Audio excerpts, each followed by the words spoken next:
आज के वीडियो में यूरोमैस्टिक्स के बारे में पूरी जानकारी चित्र सहित आपको समझाएंगे। तो संपूर्ण जानकारी के लिए मेरा पूरा वीडियो लास्ट तक देखिए और यदि अभी तक हमारे चैनल को सब्सक्राइब ना किया हो तो सब्सक्राइब जरूर कर लीजिए। चलिए शुरू करते हैं। तो यूरोमैस्टिक्स सूखे रेतीले स्थानों जैसे मरुस्थलों में निवास करती है। मतलब जो सूखे स्थान होते हैं, रेतीले स्थान होते हैं, वहां पर पाई जाती है, जैसे मरुस्थल होता है। और इसके रेतीले आवास के कारण इसे रेतीली छिपकली कहा जाता है। क्योंकि रेत वाले बालू वाले स्थान पर पाई जाती है, इसीलिए इसे रेतीली छिपकली के नाम से जाना जाता है या सैंड लिजर्ड के नाम से जाना जाता है। और भारत में केवल एक जाति यूरोमैस्टिक्स हार्ड विकाई पाई जाती है। भारत में केवल इसकी एक जाति पाई जाती है, उसका नाम क्या है? यूरोमैस्टिक्स हार्ड विकाई। चलिए इसकी बाह्य संरचना को समझते हैं। तो यूरोमैस्टिक्स का शरीर भारी, लंबा व चपटा होता है, यानी बड़ा सा होता है, लंबा लंबा सा होता है और चपटा रहता है, पिचका रहता कह लीजिए। और शरीर का ऊपरी भाग हल्के भूरे रंग का होता है। जो ऊपर का भाग है वो ब्राउन कलर का होता है और निचला भाग हल्के पीले रंग का होता है और जो नीचे का भाग होता है वो येलोइश होता है। इसका शरीर चार भागों सिर, ग्रीवा, धड़ और पूंछ में बटा हुआ होता है। जो पूरी बॉडी है वो हेड, नेक, ट्रंक और टेल में बटी हुई होती है। जो इसका सिर है आगे की ओर प्रोथ बनाता है। प्रोथ जिसका अग्र छोर कुंठित होता है, मुड़ा हुआ होता है। कुंठित का मतलब ये होता है। और मुख व दो अंडाकार बाह्य नासा छिद्र, दो छोटे दीर्घ वृत्तीय नेत्र पाए जाते हैं। यानी दो अंडाकार बाह्य नासा छिद्र पाए जाते हैं, एक्सटर्नल नेयर्स पाए जाते हैं। दो छोटे दीर्घ वृत्तीय नेत्र पाए जाते हैं और बाह्य कर्ण छिद्र भी पाए जाते हैं। ये सारी चीजें मुख पर उपस्थित होती हैं। और ग्रीवा अथवा नेक सिर को धड़ के साथ जोड़ती है। जो सिर होता है वो धड़ के साथ जुड़ता है, यानी जोड़ने का कार्य करती है।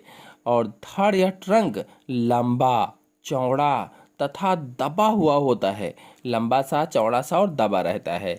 यह दो भागों वक्ष यानी थोरैक्स तथा उदर यानी एब्डोमेन से बना होता है। जो ट्रंक है ये थोरैक्स और एब्डोमेन से बना है या वक्ष और उदर से बना हुआ होता है।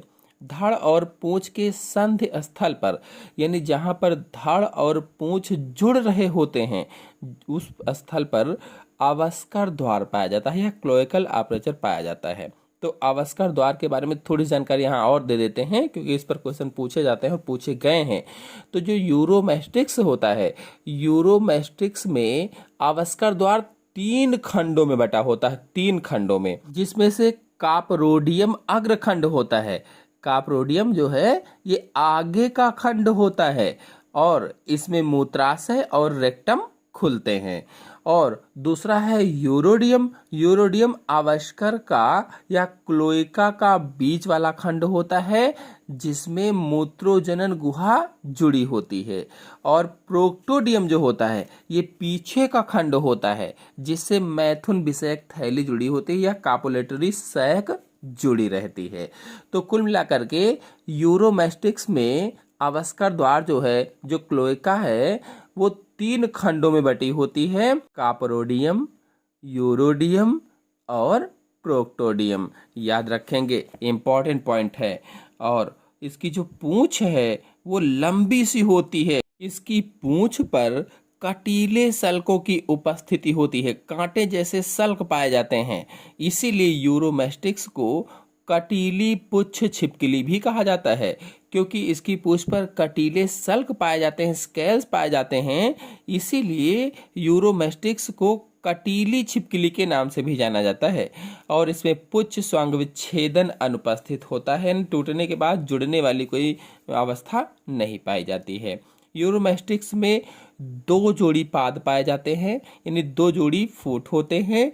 ये धड़ के पार्श्व से निकले रहते हैं। जो धड़ होता है, जो ट्रंक होता है, उसके बगल से निकले रहते हैं। पाद छोटे होते हैं, विकसित होते हैं, पेशीय और पंचांगुली होती हैं। यानी प्रत्येक पादों में 5-5 अंगुलियां पाई जाती हैं। और बिलकारी तथा स्थलीय जीवन के लिए अनुकूलित होते हैं। बिल में रहते हैं और स्थल पर रहते हैं, इसलिए एडाप्टेड होते हैं। और इसमें जांघ के अधरतल पर 2 से 18 सूक्ष्म छिद्र वक्रित कतार में पाए जाते हैं। जो जांघ होती है, जांघ का जो अधर तल होता है, नीचे वाला तल होता है, उसमें 2 से लेकर के 18 सूक्ष्म छिद्र पाए जाते हैं या वक्रित कतार में पाए जाते हैं। वक्रित कतार में ये होते हैं, जिन्हें प्रियनोफीमोरल छिद्र कहा जाता है। प्रियनोफीमोरल छिद्र याद रखेंगे, इंपॉर्टेंट पॉइंट है ये। और इनसे एक श्रृंगी स्राव उत्पन्न होता है। जो प्रियनोफीमोरल छिद्र है, इसमें से एक श्रृंगी स्राव उत्पन्न होता है, हॉर्नी सिक्रेशन निकलता है, जिससे अस्थायी कंटक बनते हैं। जो कंटक बनते हैं वो इसी से बनते हैं, लेकिन ये कंटक अस्थायी होते हैं।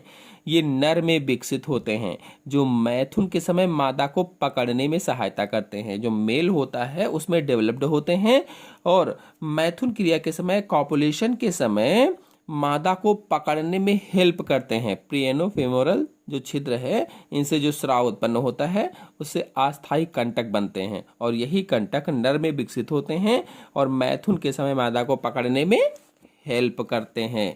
और यूरोमेस्टिक्स की देह भित्ति जो होती है, जो बॉडी वॉल है, शरीर के कोमल आंतरिक अंगों की सुरक्षा करती है। कोमल आंतरिक अंगों की। और यह त्वचा, पेशियों तथा पेरिटोनियम से बनी होती है, यानी स्किन, मसल्स और पेरिटोनियम की बनी होती है, जो बॉडी वॉल होती है। और यूरोमेस्टिक्स में देह भित्ति अथवा बॉडी वॉल और पाचन नली के बीच में एक बड़ी मध्य जन स्तरीय प्रगुहा पाई जाती है। कहाँ पर? देह भित्ति यानी बॉडी वॉल और पाचन नली के बीच में एक प्रगुहा पाई जाती है, मध्य जन स्तरीय प्रगुहा। यह अग्र हृदयावर्णीय गुहा तथा उदरीय गुहा में बटी होती है। आगे की तरफ हृदयावर्णीय गुहा यानी पेरिकार्डियल कैविटी होती है इसमें, और उदरीय गुहा में बटी होती है या एब्डोमिनल कैविटी में बटी होती है। इसकी आंतरिक संरचना में अगर पाचन तंत्र की बात करें, डाइजेस्टिव सिस्टम की बात करें, तो पाचन तंत्र में जो आहार नाल है अथवा एलिमेंट्री कैनाल है तथा संबंधित पाचक ग्रंथियां पाई जाती हैं। पाचन तंत्र में एलिमेंट्री कैनाल और डाइजेस्टिव ग्लैंड्स पाई जाती हैं। यूरोमेस्टिक्स में एक पूर्ण आहार नाल पाई जाती है, पूरी आहार नाल होती है। यह मुख से प्रारंभ होकर अवस्कर द्वार पर समाप्त होती है, मुख से लेकर के अवस्कर द्वार तक। और आहार नाल में कौन कौन सी चीजें पाई जाती हैं? तो मुख, मुख गुहा, ग्रसनी, ग्रासनली, आमाशय, छोटी आंत, बड़ी आंत, अवस्कर तथा अवस्कर द्वार आदि मुख्य अंग आहार नाल में अथवा एलिमेंट्री कैनाल में पाए जाते हैं। मुख गुहा की अगर बात करें, बक्कल कैविटी की बात करें, तो श्लेष्मा झिल्ली द्वारा आस्तरित होती है, यानी म्यूकस मेम्ब्रेन के द्वारा ढकी रहती है मुख गुहा। और इसमें दंत, जिह्वा तथा आंतरिक नासा रंध्र पाए जाते हैं, यानी दांत पाए जाते हैं, जीभ पाई जाती है, और आंतरिक नासा छिद्र या रंध्र भी पाए जाते हैं। दांत अग्रदंती होते हैं, अग्रदंती एक्रोडोंट प्रकार के दांत पाए जाते हैं, और ये अस्थियों के किनारों पर लगे होते हैं। जो हड्डियां होती हैं उनके किनारों पर लगे होते हैं। जिह्वा का अग्रिम सिरा स्वतंत्र होता है, जो आगे का सिरा होता है वो एकदम फ्री होता है, स्वतंत्र होता है, और 2 शाखा में बटा होता है। और जो पिछला सिरा होता है वो स्थिर यानी जुड़ा रहता है और विस्तृत द्विशाखित होता है, चौड़ाई रूप से द्विशाखा में बटा होता है।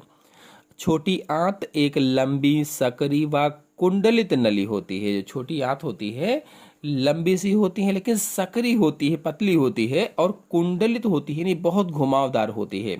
यह 2 भागों ग्रहणी तथा क्षुद्र आंत में बटी होती है, यानी डियोडेनम और इलियम में स्मॉल इंटेस्टाइन बटी होती है। और बड़ी आंत में बृहदांत्र यानी कोलन तथा मलाशय मुख्य भाग होते हैं। जो बड़ी आंत होती है उसमें बृहदांत्र और मलाशय होते हैं।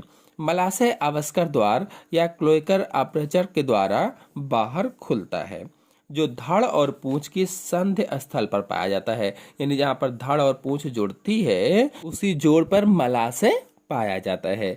यूरोमैस्टिक्स में जो लार ग्रंथियां होती हैं, जो सैलिवरी ग्लैंड्स होती हैं, जठर ग्रंथियां जो होती हैं, यकृत ग्रंथियां होती हैं, अग्न्याशय है और आंत ग्रंथियां हैं, ये मुख्य पाचन ग्रंथियां होती हैं। यूरोमैस्टिक्स में salivary glands, gastric glands, liver, pancreas, intestinal glands, ये मुख्य पाचन ग्रंथियां होती हैं। अगर इसके श्वसन तंत्र की बात करें तो यूरोमैस्टिक्स में फुफ्फुसी श्वसन पाया जाता है, पल्मोनरी श्वसन होता है, यानी फेफड़ों के द्वारा इसमें श्वसन होता है, लंग्स के द्वारा इसमें श्वसन होता है।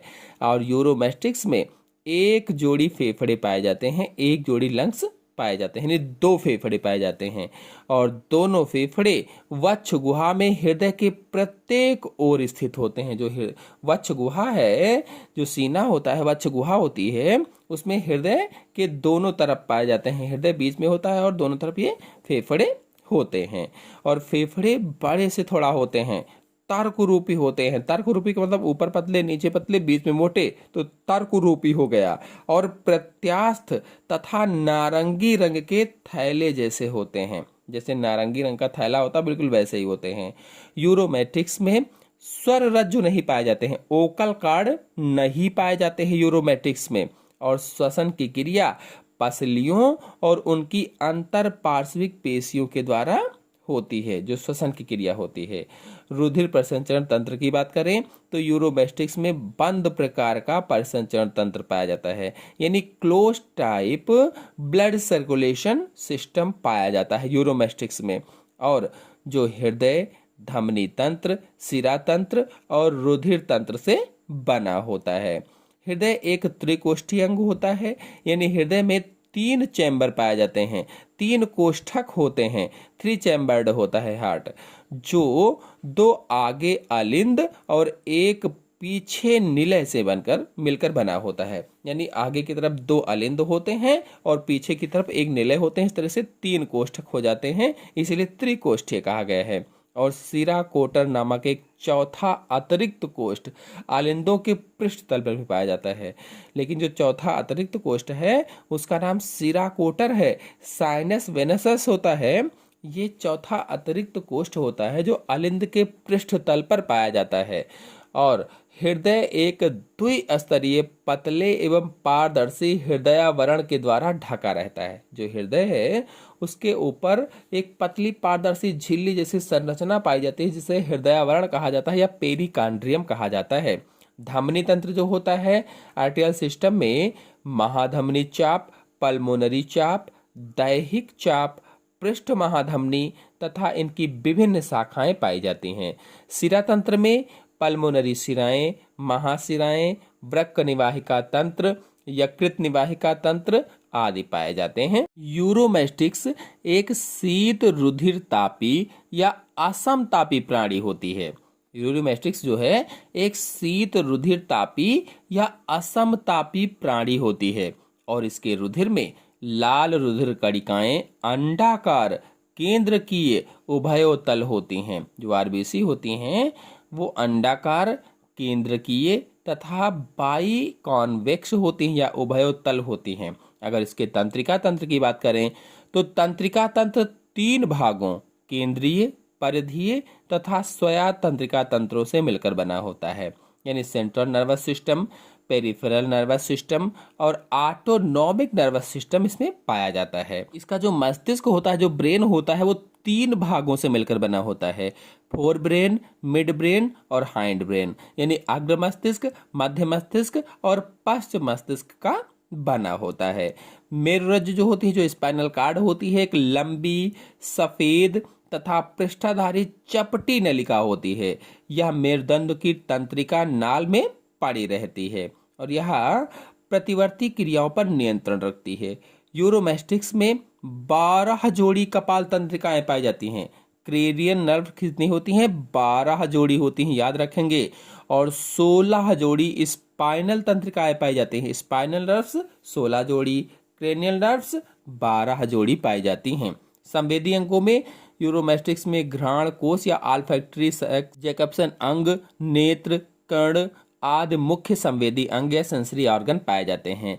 जैकबसन अंग मुख की छत और नासावेशों के बीच स्थित होता है। जो मुख की छत होती है, नासा जो वेश्म होते हैं उनके बीच में पाया जाता है। ये घ्राण अंग होते हैं, ऑल्फैक्टरी ऑर्गन्स होते हैं, जो भोजन को सूंघ कर पता लगाने और भोजन के रासायनिक स्वभाव को ज्ञात करने में काम करते हैं। यानी सूंघने की जो क्षमता होती है जैकबसन अंग के द्वारा ही होती है।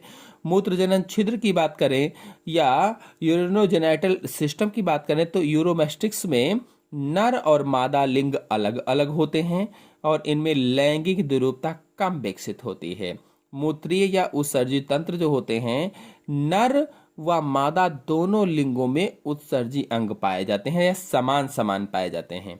एक जोड़ी वृक्क यानी किडनी पाई जाती हैं, एक जोड़ी मूत्र वाहिनियां होती हैं तथा एकल मूत्राशय होता है यानी एक मूत्राशय भी पाया जाता है। ये सब मिल करके मूत्र जनन यानी उत्सर्जित तंत्र का निर्माण करते हैं।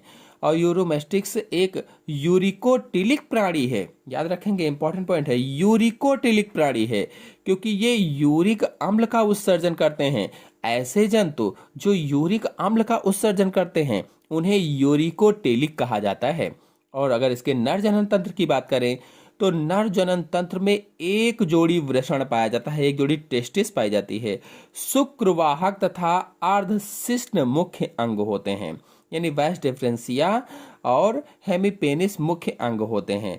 अर्धशिश्न या हेमिपेनिस अवस्कर के पीछे और पूंछ के मूल में मध्य अधर तल पर पाए जाते हैं, मध्य अधर तल पर। और मैथुन के समय एक अर्धशिश्न शुक्राणुओं के स्थानांतरण के लिए मादा के अवस्कर छिद्र में प्रवेश कर जाता है। अगर इसके मादा जनन तंत्र की बात करें तो एक जोड़ी अंडाशय यानी ओवरी तथा एक जोड़ी अंडवाहिनियां यानी ओविडक्ट से मिलकर मादा जनन तंत्र बना होता है। इसमें दाहिना अंडाशय बाएं की अपेक्षा थोड़ा आगे होता है। जो दाहिना अंडाशय है ये बाएं की अपेक्षा थोड़ा सा आगे है। प्रत्येक अंडवाहिनी या ओविडक्ट वृक्कों के आधार तल के ऊपर से गुजरते हुए फूलकर एक कवच ग्रंथि या सेल ग्लैंड या कह लीजिए अंडकोश ओविशैक बनाती है, जिसमें निषेचित अंडों को रोककर अंड कवच प्रदान किए जाते हैं।